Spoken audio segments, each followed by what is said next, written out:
Golden State Media Concepts bring you Book Review Podcast, a haven for bookworms of all ages and the widest genres, from mystery to memoirs, romance to comedy, fantasy to sci-fi. If you love to read, this is a podcast for you. It's the Golden State Media Concepts Book Review Podcast.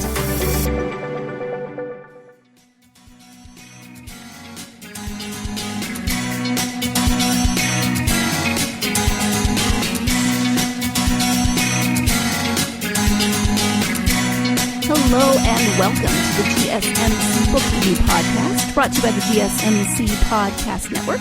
I am your host, Sarah, and I just got back from spending about a week with my in-laws and my hubby in Ohio, so that was fun. It was not as humid as it has been for most of the summer, for which I was extremely grateful. Still humid enough that I had really, really dumb hair for a week, but yeah, I don't have curly hair unless it's humid, and then it's not attractive curly. But that's neither here nor there.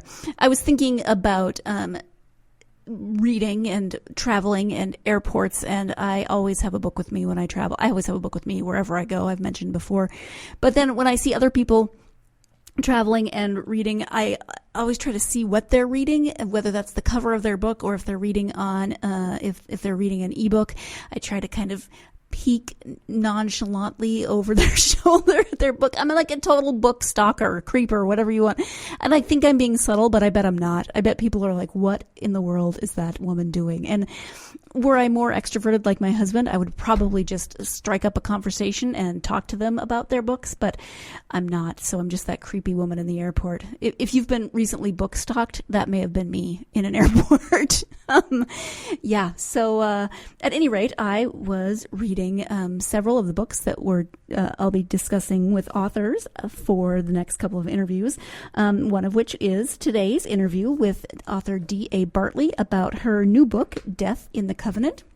This is part of a series, the Abish Taylor Mystery series, and this is the second in that series. Let me go ahead and give you the description. Detective Abbie Taylor returned to the mountain town of Pleasant View, Utah, hoping for a quiet life. But that hope dissipates when she wakes to an unsettling phone call.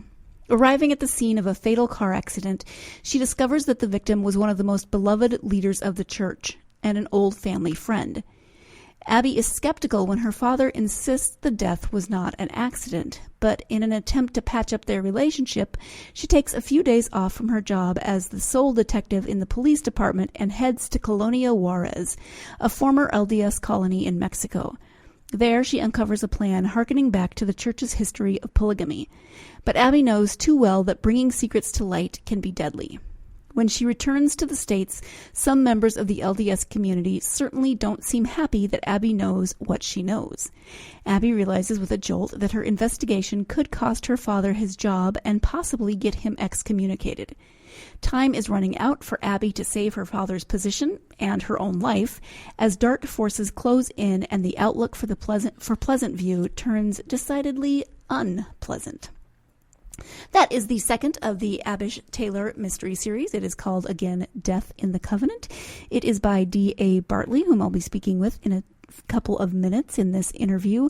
The first book of the series is called A Gathering of Secrets, and this is it's a fascinating book from a mystery perspective, but also a fascinating book in terms of the history of the Mormon Church, of the Latter-day Saints, the LDS Church. You get kind of both an inside and an outside perspective because the main character, Abbie, grew up in the church and was very active in the church growing up, but has left the church. But she's gone back to Utah to be closer to her family, and there's all sorts of family dynamics and difficulties because she does live in a predominantly Mormon area, and so her having left the church causes all kinds of relationship problems. Plus, she is a female detective in a very male-oriented job, plus a very patriarchal society. So all kinds of really interesting dynamics, but also all kinds of really fascinating history, Mormon history. And we talk some about that in the interview, as I say in the interview, I have friends that I grew up with, very good friends that are Mormon, and so I know a little bit about the church, but learning more and having it couched in this novel, in this mystery, was really, really fascinating for me, and I really enjoyed reading the book, and I want to know, I definitely need to go back and read the first one, and then I want to know what happens next with Abbie and her family and all these relationships. So with that, let's go ahead and turn to the interview with D.A. Bartley. Again, the book is called Death in the Covenant, and I do have copies to give away, so stay tuned until the end of the interview to find out how to win a copy of Death in the Covenant by D.A. Bartley. And now let's go ahead and turn to that interview. Hi, D.A. Welcome to the podcast. Hi, Sarah. It's so great to be here.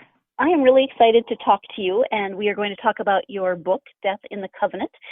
Before we get to the book, though, would you just share a little bit about yourself so my listeners can get to know you a bit? Sure. I'm a little bit of I would say orphan, but that's not quite the right word. So I've moved around a lot. I was actually born in Scotland because my dad was in graduate school at the University of Edinburgh, but we moved back to Ogden, Utah, where all of my family was when I was about 2, which is why I do not have a charming Scottish accent. We lived in Utah. I know. I wish. Yeah. We lived in Utah till I was about 10, and then my parents, who both were incurable travelers, decided that we should see Europe. So we lived in France for about a year and then moved to Germany, where we lived for several years, and then I moved back to Utah for high school. In terms of sort of my Mormon background, which is sort of relevant for my books, I am a member of the Daughters of Utah Pioneers, which basically means that I come from a family who lived in the state of Deseret, now the state of Utah, before the Transcontinental Railroad was finished in 1869. And when I sort of have done some genealogical work, I found one side of my family actually lived in Nauvoo, Illinois, before Joseph Smith was killed in 1844. So very, very early converts to the Church of Jesus Christ of Latter-day Saints. And then another side of my family converted in Sweden in the 1850s and traveled from Malmö to New York and then walked to Salt Lake, pushing hand carts, as you know, because I was descended from the poor people, so there were hand carts, no covered wagons. That's amazing. I can't even imagine, actually. I know. I sometimes, I've been living in New York City for the last 20 years. It's the place I've lived the longest on the planet. And every time I find myself grumbling on a cold winter's day as I have to walk 20 blocks, I'm like, okay, Allison, get a grip. This actually isn't so bad. Right. Oh, wow. That would be an amazing trip. So thank you for that. We are going to talk about the second book of the series, but before we get to that one, let's start at the beginning and talk about the series itself. Can you give a bit of an overview of maybe the first book and the concept of the series? Sure. It centers around a detective, Abish Taylor. She's called Abbie by most people. Her father always calls her Abish, and she grew up in Utah in a large Mormon family. And I think one of the things that I like the most about this series is, yes, there's this Mormon stuff. Yes, there's this Utah stuff that can seem very foreign and sort of different for people from the outside. But at the core, it's about family and relationships within family, intense relationships. And so some of the relationships that I like the most are Abbie and her dad and Abbie and her brother. So her father is a respected Mormon apologist, and he's the head of the Department of Church History and Doctrine at Brigham Young University. And Abbie left for college, and then she also left the church. And this, of course, is a source of tension in her family. She didn't think she would ever come back to Utah, but her husband died unexpectedly, and she sort of feels compelled to go back and try to fix things with her family, some of her family who really don't want much to do with her anymore. And she's sort of lost a little bit. And she gets back to Utah. And in the first book, there's a rather macabre murder scene, although I'm very G-rated. So you know that it's unpleasant, but you don't really see much of it because I actually can't tolerate that sort of stuff myself. So you know what happens, but yeah. And the murder is reminiscent of a certain sort of blood atonement. So which was sort of a theory that was discussed in the Reformation period in the 1850s and 60s with Brigham Young. And I found as I was writing it that it really was kind of fun to play around with Mormon history and some of the doctrine that has been sort of forgotten and tie it into present day. So the series all takes place in current day Utah in, 2018, 2019. But the motivations for some of the murders are tied up with this sort of belief system. And I find it's actually a lot of fun for me. So the first book had blood atonement in it. The second book has another sort of very well-known aspect of Mormon history tied up in it as well. So there, I hope, does that answer your question? Yeah.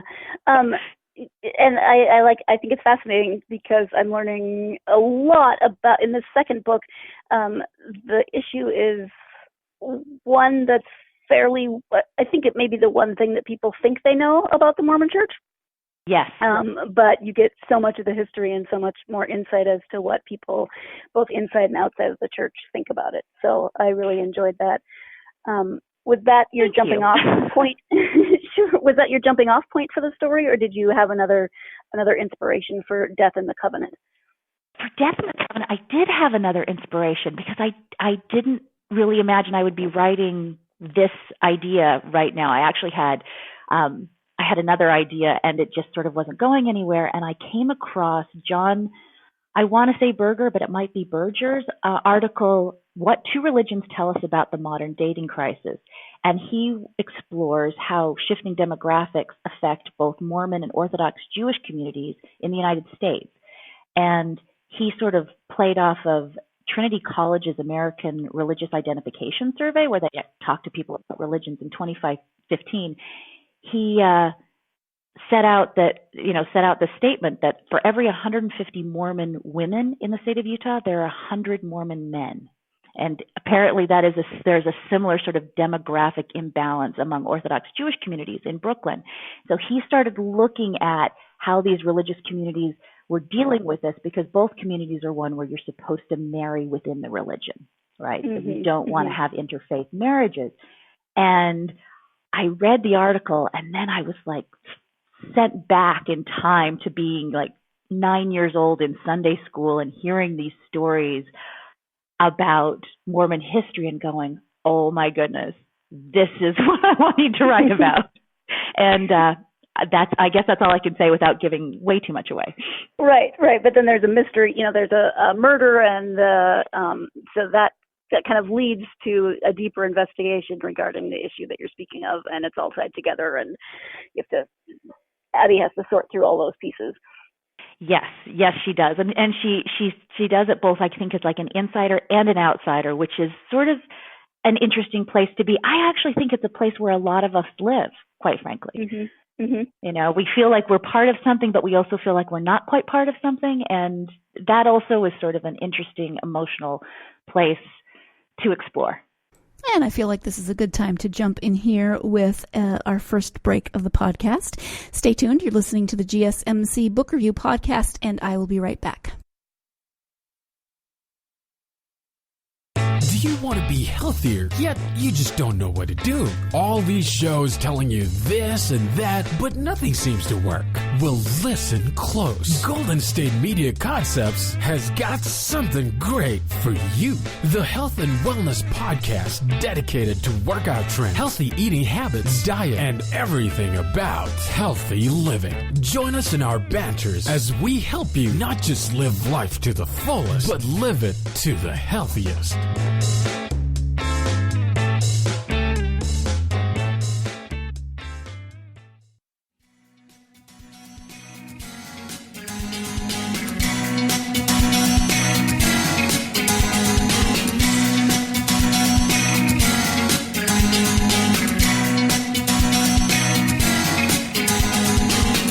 Welcome back to the GSMC Book Review Podcast. Before the break, DA was talking about Abbie's life as kind of both an insider and an outsider in terms of having grown up in the Mormon church, but now having left, but having come back to Utah. So all these different dynamics. And so just to catch you up and remind you what we were talking about before the break, let's go ahead and get back to that interview. Yeah, and Abbie's also interesting because she is a woman in a male kind of dominated workplace in a very patriarchal church system. So she has a bit of an uphill battle in terms of investigating and being effective in how she investigates. Oh yeah, absolutely. I think patriarchal systems is absolutely part of her everyday life. And I think for her, not only is being a working woman a tough thing, but she's a working woman who isn't married, who doesn't have children, and doesn't go to church. And all of those things together mean that she has to deal with some difficulties. On the other hand, like, I love her partner, Jim Clark, returned missionary, nicest guy on the planet. I absolutely adore writing him. I adore thinking about how he views things. And he's just such a fundamentally good guy. And he is also in a tough position, because I feel like, in terms of, sort of an underlying patriarchal system, which is supported also by the fact that men have the priesthood and women do not have the priesthood. And so there's that underlying sort of spiritual hierarchy as well. Mm-hmm. And he's struggling with it too, and so he sometimes has to make decisions that may not go along with what the rest of the elders and the brethren would go along with. And that's also interesting, I think. And current, maybe. Yeah, absolutely. So, and I agree. I like Clark as a character. He's you sort of slowly get to know him, but I think there's more to learn about him as the series goes on. But in terms of Abbie, what do you think, with her as the protagonist, what do you think about her will resonate with readers? I like Abbie a lot. And I like her more every time I go back and I'm writing a new manuscript. I think of her fundamentally as that she's really tough, but then she also is always trying to do the right thing. And those two things, it's sometimes hard, because when life beats you up, and Abbie has had life sort of beat her up, and we all kind of do. There are times when you're just like, really? Can I not catch a break? Yeah. And it's really hard to get angry and bitter and sort of close yourself off and not try to be open-minded and open-hearted. And I think she really tries to hold on to those things, even in the face of some of adversity and challenge and loss. And that's, at her core, I think that's what I like the most about Abbie, and I think that's what makes her compelling as a character, because we want her to be tough. We want her to be able to sort of do things, but she's also vulnerable. Mm-hmm. Yeah. And is there a story behind her full name? Because it's a little unusual. Well, maybe for someone outside of the LDS church. I know that there's a part in the book where she's reading a story that has the name Abish in it to small children. So what's the story there?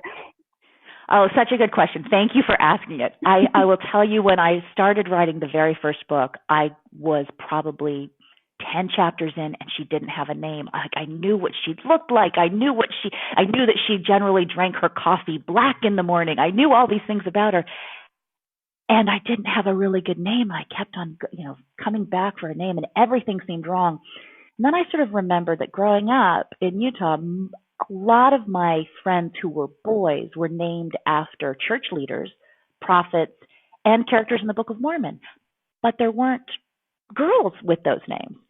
And the book that you're referring to, that came out long after I'd grown up. That's a very recent book. Okay. And so I'm like, okay, I want to take a look at what we've got in the Book of Mormon. Now, this is an interesting sort of side note. In the Book of Mormon, there are hundreds of characters that are named. Only 5 women are named. About a handful of women are named, and 2 of them are biblical characters.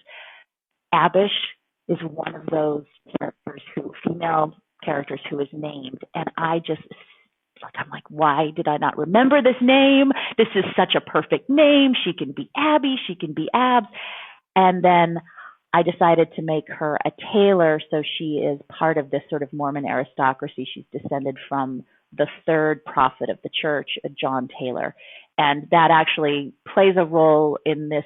He actually was a big proponent of polygamy, and I think we've been hinting around that. And so she has this historical connection with polygamy as well. So that's her name. And as soon as I wrote it down, I was like, that is the perfect name. So I actually really love it. Yeah, absolutely. What kind of research did you do for the book?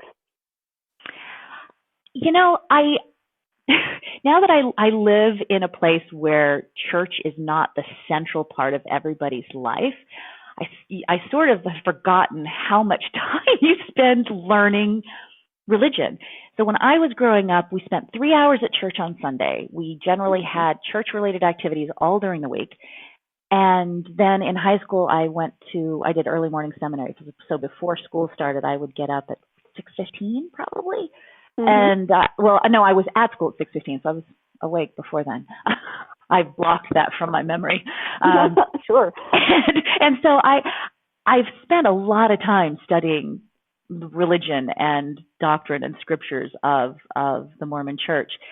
Now, having said that, I'm extraordinarily skeptical of my own memories, and I doubt everything. So I always go back when it comes to sort of the factual things, because I think it's important for me, and I think for readers too, to sort of trust that when you're reading something that is fiction, but there are references to sort of factual things, that those facts are right. So I really do my best to make sure that all of that is correct. And I don't know if you know, like I'm a lawyer and an academic by training, have a PhD in political science, and I went to law school. And so I do love to research, and getting the facts right kind of matters to me personally. So I am always skeptical of my memories of times when I was, 8 and 12 and whatever. I'm like, okay, am I remembering this correctly? So that's where the research starts, is pretty much from my memories. Okay. Well, and I think it's important to have things factual, because I think there's so many misconceptions and misunderstandings about the Mormon Church. People think maybe they know what it's about, but they don't really. And so to be able to read this and learn more and understand more of some of those doctrines and what actual churchgoers believe in and understand, I think that's really, really helpful. Oh, thank you. I hope so. I mean, I clearly am, it's one perspective, but I agree with you. I personally love to read fiction that takes place in an environment and a world that I don't necessarily know well, and I love learning about the world that way. So I'm assuming that I hope there are other people who feel the same way. Mm-hmm. I think there are. I had two of my very best friends in high school were actually Mormon, and their dad was the president of the stake in my tiny, tiny hometown. So, like, some of this is familiar, but we kind of had a mutual, we don't talk about religion in our friendship. And I actually dated the brother in that relationship, in that family for a while. But so I feel like I have a better understanding of the LDS Church, but still, that it's good to get a different perspective on what I learned from them and their family. Yeah, undoubtedly, I'm sure you do. And if you are good friends with, even if you say you're not going to talk about religion is generally really central to active Mormon lives. Yeah. And so, I mean, I actually love that your friends were like, we care about our friendship, and let's not let the fact that we have different belief systems interfere with us being human beings. I mean, that actually, I think, that's what I would love our whole society to sort of be more like that. Yeah. And, I didn't have a problem, I would pray with them in the evenings when they would do their evening prayer, those sorts of things. Yeah. But like the Mormon elders lived in their basement. They had a basement apartment. And, missionaries? That's so funny. Yeah. And it was like, you don't really need to go talk to them. They're fine. Oh, that's good. So you weren't like on an investigator list where they were like, here, we'll talk to you about the Mormon Church. Would you like a Book of Mormon? No. I talked to them plenty at the house, so they never really came to our house. That's really nice. was fascinating, and we're still friends now. But I did enjoy reading this book and being like, oh, okay, I kind of understand that, and now I understand it better. Oh, that's great. So in terms of some of the history and the doctrine, how do you decide what to include? I mean, it's very central because of Abbie's family, but how do you decide how much to include and how to walk that line between, making it part of her life and maybe too much? Okay. Actually, I wish I could say that I was really good at this, and I think I can say I'm unequivocally terrible at it because, and happily, I have a really good editor. So in this particular book, I sort of fell down this rabbit hole and was obsessed with the case law on polygamy. So the Mormon Church brought a number of cases, a lot of cases, to the U.S. Supreme Court in the 19th century, and I was sort of obsessed with it. And my editor was like going, yeah, not so much. So when I go astray, I have somebody who'll go back and say, okay, let's just have a hint of this. We don't need to go into that. And quite frankly, that is completely correct, because what matters most is the story. So I think as I'm writing more, like this is now the second book and I'm working on the third, I'm learning, I hope, to approach it in a way that gives you enough understanding for a reader to sort of understand the motivations and what's going on for the primary story, which really is the mystery, right? It's the puzzle. It's who did what and why, who done it. And so I do try to follow the story, and the story does lead inevitably to some of these, these questions that deal with belief systems. But then to pull it back, because if you wanted to read a nonfiction book on whatever the doctrine and scriptures, you'd pick that up. So I try to sort of not go too far in depth, but just enough, and just enough so that somebody who's unfamiliar with it can understand what's going on. And that their eyes don't start to glaze over. Right. That reminds me of the scene where the lawyer comes in and he's going to tell them this whole spiel about all of these cases, and they're like, "Thank you, goodbye." I know. Actually, I loved writing that scene because I used to practice law, and I remember I was sort of relieved. Where I'm like, "Oh, actually, I don't need to listen to this whole thing. I'm going to actually shut him up and kick him out of the room." Nice. How is it for you writing this book? Because you and Abbie are a little similar in that, you grew up in the church, but you're not there now. Is it ever a little strange for you to immerse yourself in this world for writing? I like to go back and think about the things and have a little bit of distance. Abbie is in it, and it's fun to see how she deals with being in Utah and not part of the religion, but we're not the same person. And I wish I were more like Abbie. The one thing that I do think that I share with Abbie that is sort of very similar is we both have very close relationships with our brothers. And that's one of the things as I was writing the end of the first book, and it's definitely here in the second book, is that relationship with her. There's one brother she's very close with. The rest of her siblings sort of have stepped away as she's left the church. And I only have one brother. I don't come from a big Mormon family. And my brother is younger than I am, and Abbie's brother is older. But I find when I'm writing that's where I think I connect with Abbie the most, is that her relationship with her brother is very similar to my relationship with my brother. I actually talk to him pretty much every single day. And he was living in California, now he's living in Utah. And we're really close, and that's the one thing, I guess, where I feel I share the most with Abbie. And then I also share with her the fact that we both like to cook. Mm-hmm. Although she doesn't have as much time to cook as I do. Right. Well, especially in this book, I don't think she cooks at all, hardly. Yeah, she feels bad because her brother cooks for her. I think that's right. Yeah. Her brother cooks and Flynn cooks, and I'm not sure Abbie cooks. I think she's tired in this book. She does in the first book. You're right. She's tired. She is tired. I don't have insomnia like Abbie does, but I am also tired. So let's take a break. Let's take a 30-second break and I'll take a quick nap. Not really. But let's take that second break of the podcast. And when we come back, we'll have the conclusion to the interview with D.A. Bartley about her new book, Death in the Covenant. Stay tuned. You're listening to the GSMC Book Review Podcast, and I'll be right back. Tired of searching the vast jungle of podcasts? Now listen close and hear this out.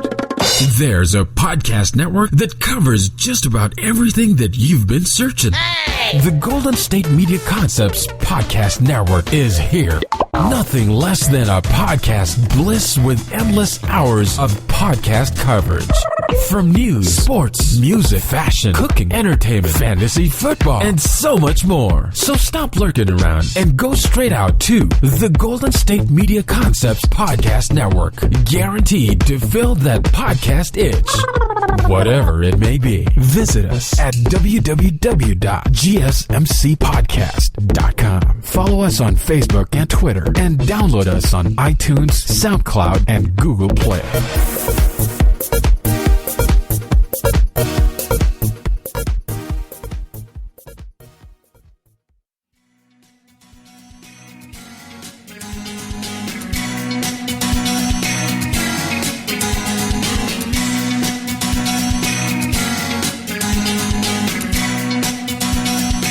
Welcome back to the GSMC Book Review Podcast. Let me just give you a little bit of an introduction to this next segment because if you're wondering why I sound, even more awkward than I usually do starting a sentence, it's because I had to edit out me completely losing my train of thought. I couldn't think of what I was going to ask, and then it came to me, and then I sort of just launched into it in mid-thought / mid-sentence. So more insight probably than you needed into my interviewing techniques, but there you have it. Do you have an extended family, and what do they think of the book? I do have, almost all of my family lives in Utah. And everybody has been supportive, which has been really nice. I was a little worried about it before the first book came out, and I sort of reached out to everybody and said, hey, I love you all, and I know you all are want to be supportive, but don't feel like you have to buy the book, read the book, or like the book. It's okay. Mm-hmm. And it's been actually much easier than I had expected. So that's been really nice. My close family, of course, like my father is my biggest cheerleader. So I suspect that no matter what I would write, he would buy 6 copies and say, "Oh, this is wonderful." And then, my brother is, of course, also, really, really supportive. So and my mother has passed away. So my close family is actually very small. But my cousins have all been, all really wonderful. And yes, I do have a big extended Mormon family. I know when my daughter was born, she was great-grandchild number 23. Oh, my goodness. Yeah, exactly. Yeah. So there are, and everyone's just been wonderful. So, that speaks a lot about, that speaks well of just how supportive people can be. And I guess actually, if we come back around, it sort of gets back to your friendship with your friends who had a different belief system, and you're like, okay, that's all right. Mm-hmm. Yeah. The same sort of thing. It's nice. It is, yeah. In terms of the series, do you have kind of an overall arc that you envision, or are you just going to write as long as Abbie is speaking to you? I would like to write as long as Abbie is speaking to me. I will say, however, that there's an arc that goes from the first to the third, that there are certain characters where things are a little bit messy after the first, a little bit messy after the second, and there are some people who may redeem themselves, some people who may not, and some sort of stories that will be tied up at the end of the third, which I think will be interesting because that will leave me from then on to sort of explore some different themes with some different characters. I mean, Jim Clark I want to stay with I love him. And so I can't imagine that he and Abbie could be apart. But there are some other characters who I think are really important that might find some ends of their storylines in the third book and then go on from there for as long as readers want to read about Abbie. Great. Thank you. And I know you said you're working on the third book. Do you have a time frame for when that one might come out? That is with my agent and publisher right now, so that decision is not in my head. That is a decision above my pay grade. Sure. Okay. Not a problem. You're working on. You're like, we're talking about the second one. Geez, just hang in there. Slow down. Exactly. So you have a PhD. You're a lawyer by trade. When did you decide that you wanted to start writing fiction? Is it something that you've always wanted to do, or did it come later in life? I'm a super duper late bloomer. and in fact, this is a really good question. It's a little bit of a hard question for me to answer because, and I guess I'll just say up front, it's sort of, I like to think of it as a series of unfortunate events that led me to this. I have always been a mystery reader. Like my grandma, my mom, and I would read mysteries. They both introduced me to Agatha Christie. I think that Agatha Christie was my first grown-up book that I ever read. Like, I don't know. We all have those books like when we're 10 and 11 that are the grown-up books. And for me, it was Agatha Christie. So I devour those classic mysteries. That's my happy place. Like reading P.D. James for, an entire weekend, just snuggle on the couch is like my idea of heaven.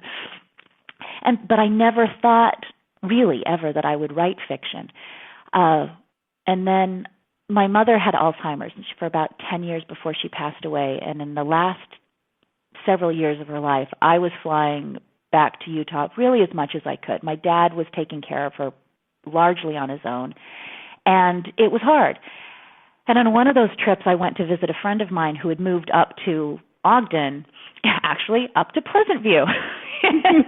And we went for a walk around her neighborhood, and that's where I saw the house, which in the first book is where the first body is discovered in this house. I got back to New York. I really sort of didn't think about it. I got back to New York, and I just I might have been reading a P.D. James at the time. I had this house in my head. And I came back from a run along the East River, and I sat down to my computer, and I started writing, which was really weird. I had never written fiction before, never thought about writing fiction before. I wrote things that tended to put people to sleep. Legal documents and academic documents. Like, really, right, who wants to do that?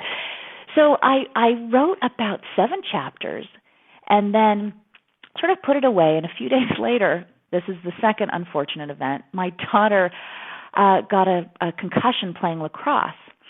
And at the time, the medical advice was she should be in a dark room, couldn't read, couldn't look at a screen, couldn't do anything. So basically, a really bad space for a teenage girl to be in. Yeah. And so I'd gotten her some audiobooks, and she complained that she didn't like the voices. And so she asked me, she says, well, what are you writing, Mom?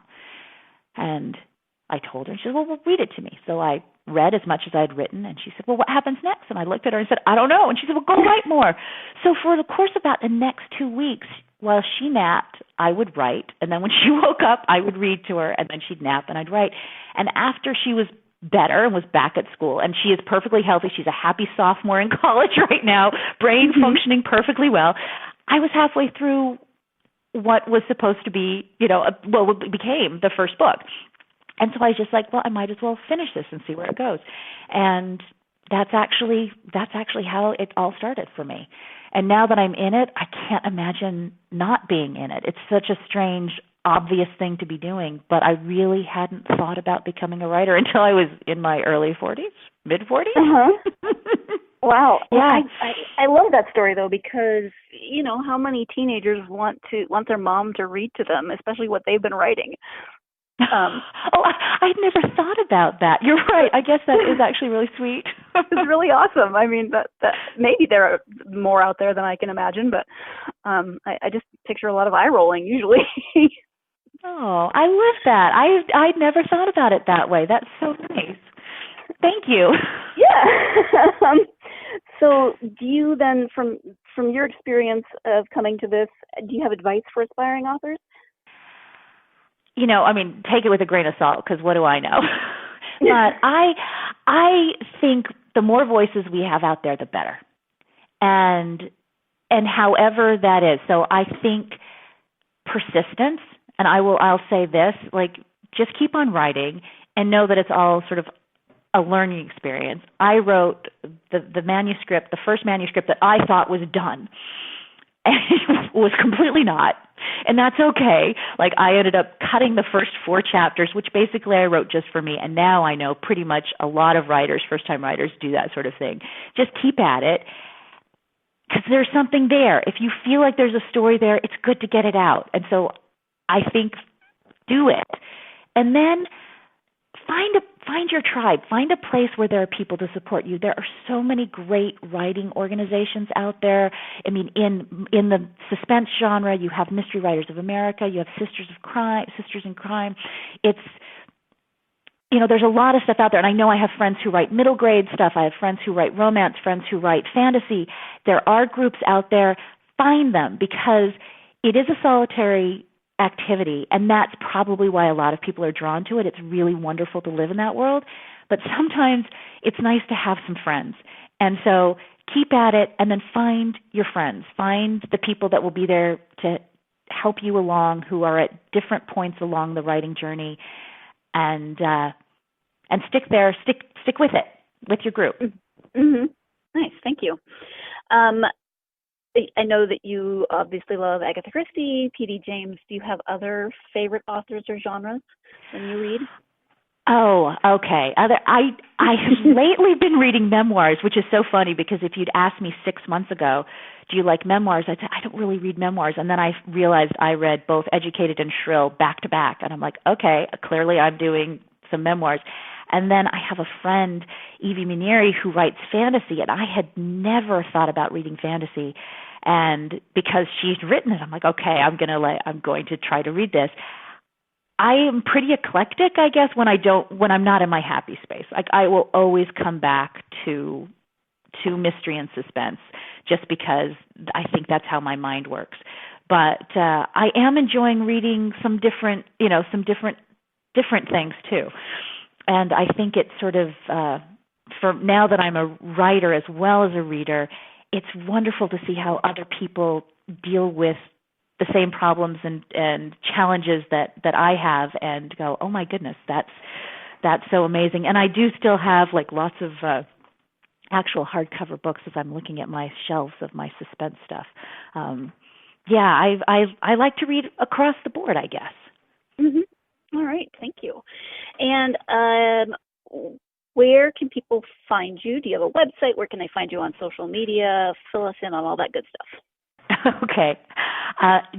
dabartley.com is the website. I am on Facebook as D.A. Bartley Author, and also on Twitter. I try to stay up with it. I do find that being on social media all the time is not sort of particularly healthy for my sort of outlook on life, and so I dip in periodically. I think I've pulled back a little bit in recent months, but I do stay on there because it is a lovely way to communicate and to sort of be out there in the world, particularly if I'm not there all the time. And I love to hear from readers. So absolutely reach out to me. I may not be right there on that given moment, but I do try to check in every day for some period of time. I don't know what everyone else is doing with social media these days. It seems like everybody is sort of reconsidering it a little bit. Right. And maybe I'm in that space right now too, so reconsidering exactly how I interact and trying to sort of really be positive. And I love that. In fact, I had a reader post, and I love this, a reader post on my Facebook page that my publicist had put out a picture of the cover of Death in the Covenant, and the background looked like it was from the West, but it actually wasn't. It was actually in Australia. And this reader was like, this doesn't look like it's in Utah. And I'm like, oh my goodness, thank you so much for this catch. And then we all went back and it all got changed. And I was like, thank you. And then she wrote back, and she's with a smiley face, oh, so good. And I was like, see, we can all actually be kind to each other in this environment as well. Mm-hmm. Yes. Wouldn't that be nice if that were the norm? One can dream. Yes. Well, we have talked about a lot of different topics, but is there anything that we haven't covered that you would like for people to know about this series, or about Death in the Covenant specifically? Anything that we haven't covered on writing or this series? Oh, Sarah, this has been so delightful. I think we've covered so much. I would add, I hope that my stories sort of inspire readers to think about what we choose to believe and how that can impact our lives. Because I really sort of think that I certainly believe this, that what I think and what my intent affect my actions and how I perceive the world and how I engage with the world. And I think that that's sort of an important thing to be mindful of. So I guess that would be the only thing that I would add. Okay. Well, thank you so much for talking to me. I really enjoyed speaking with you and enjoyed the book. Can't wait for the rest of the series. Oh, thank you so much, Sarah. This has just been such a delightful way to start my day talking to you. Nice. Thank you. That's much better than what you could have said. I do like when an interview can end on some laughter and, a positive note. So I'm thankful that I was not an unpleasant way to start the day. Thank you so much to D.A. Bartley for taking the time out of her last weekend to talk to me and for being flexible about time because I was trying to fit in things between family engagements. So she was awesome in that way. She was awesome to chat with. I so enjoyed our conversation. I hope you did as well. I hope that you will check out the book. It is called Death in the Covenant. It is a really good read, very intense, very informative, very just an enjoyable book for a mystery, not like overly scary, but intense and suspenseful. So if you're into mysteries that don't scare the pants off you, this is a really good one, which I tend to be somewhat of a wimp, as you know. If you would like to maybe win a copy of Death in the Covenant, you just have to go to our social media pages, GSMC Book Review, Facebook, Twitter, or Instagram, and comment on the post with this episode. Comment on the post with this episode. It's episode 176, interview with D.A. Bartley. Again, that is GSMC Book Review, Instagram, Facebook, or Twitter, and comment on this post. You'll be automatically entered to win a copy of Death in the Covenant by D.A. Bartley. If you're a fan of mysteries, you should definitely check that out and see about winning a copy of that book. Thank you once again to D.A. Thank you, as always, to you, my listeners. I hope you have had a wonderful week. My apologies for getting this interview out a day or so late. I've traveled and then had jet lag, and I was trying to fit everything in, and so I'm a little later than I normally am, for which I apologize. But thank you, as always, for listening, for tuning in, for supporting the podcast, for supporting authors, and being lovers of books. I can't thank you enough for that. Hope you have tomorrow's Friday, so I hope you have a wonderful 3-day weekend if you get one, and hopefully during part of that weekend you'll be able to find some time to go get lost in a good book. You've been listening to the Golden State Media Concepts Book Review Podcast, part of the Golden State Media Concepts Podcast Network.